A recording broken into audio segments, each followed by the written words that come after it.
The 2020 Sonata cabin filter in the glove box, like all of them.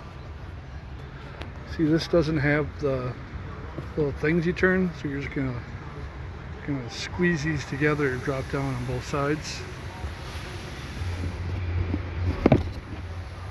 So you get that this off of that little indent there. Still gotta remove that.